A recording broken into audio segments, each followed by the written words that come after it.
We want to continue our series on the attributes of God, and last time we considered the self-existence of God or the aseity of God. In this session, we want to look at the spirituality of God.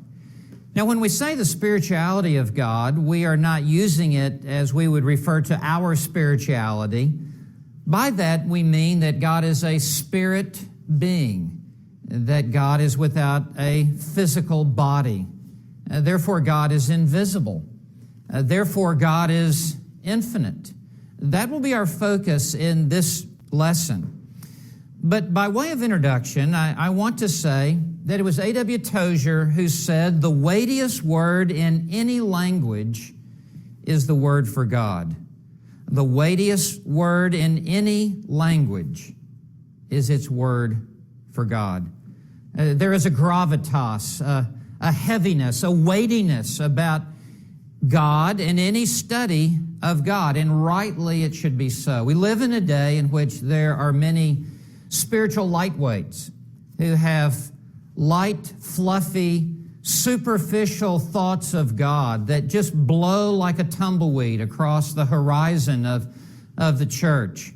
We want to come back to deep thoughts about God, great and grand thoughts about who God is as He is presented in His Word. And so therefore, this study becomes the weightiest of all studies. The study of theology is the study of God.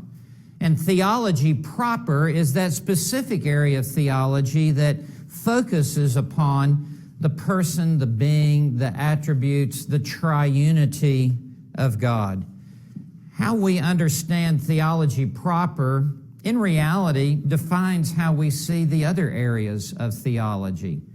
It is the attributes of God that I believe is the greatest lens through which we understand other disciplines of theology.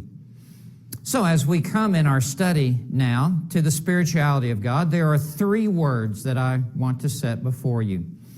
First is immaterial, that God is spirit without a material body. Now, when I say God is immaterial, I do not mean that God is unimportant.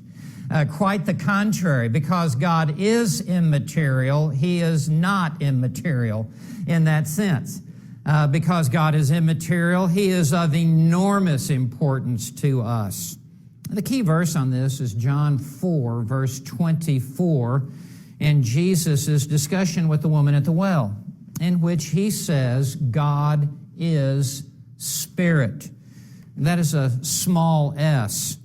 And that is to say that God is without physical composition, and that God does not have a material body like you and I do. God does not have a height that we could measure Him. He does not have a weight that we could weigh Him.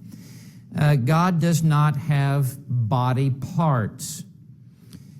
We read in the Bible verses that talk about the hands of the Lord, the eyes of the Lord. For example, the eyes of the Lord roam to and fro throughout the whole earth. Well, God does not have eyes. God does not wear bifocals. Other verses talk about the arm of the Lord. Isaiah 53:1, the arm of the Lord is not short that it cannot save. Verses talk about the ears of the Lord. Well, if God is spirit, how do we reconcile this? Well, this is a figure of speech. It is called an anthropomorphic expression, that God reveals Himself to us in ways that we can easily understand by assigning human-like qualities to Himself as He reveals Himself to us. The eyes of the Lord roam to and fro throughout the whole earth is simply a way for God to reveal Himself to us, that God sees everything, that God knows everything. In fact, God sees through everything. The arm of the Lord is just God's way of saying to us He is mighty and He is strong.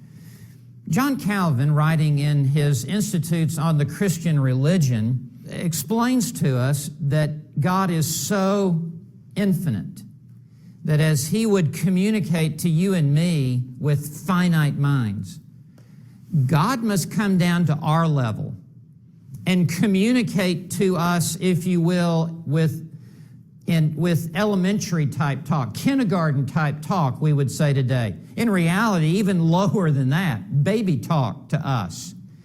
And for God to use these anthropomorphic expressions is an accommodation on God's part to the weakness of our own understanding.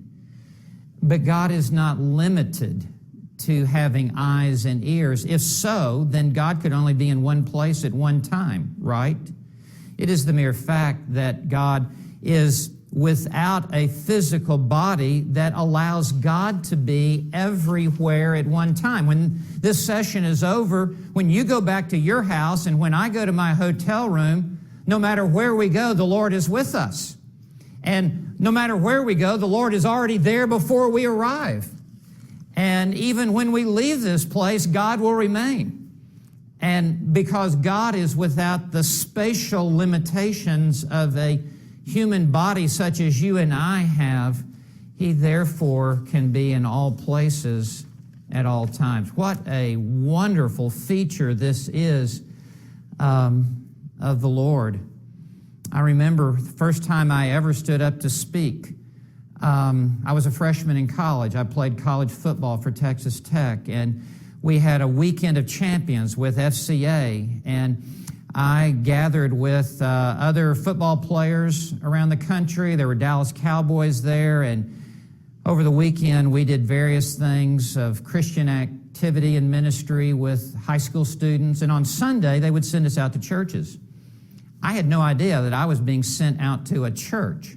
Well, they sent me to a church so far out in the middle of nowhere that I looked it up the other day on Google, and even the post office is closed down now. I mean, it's so out there. There was a Baptist church on one side of the street and a Methodist church on the other side of the street, and they had one preacher, and every other week they were Baptist one week, the next week they were Methodist. True story. And it came time for the service to begin, and the pastor said, "I'm so glad that you're here and be bringing the morning message." And I said, "Well, I've never spoken. I don't have a message."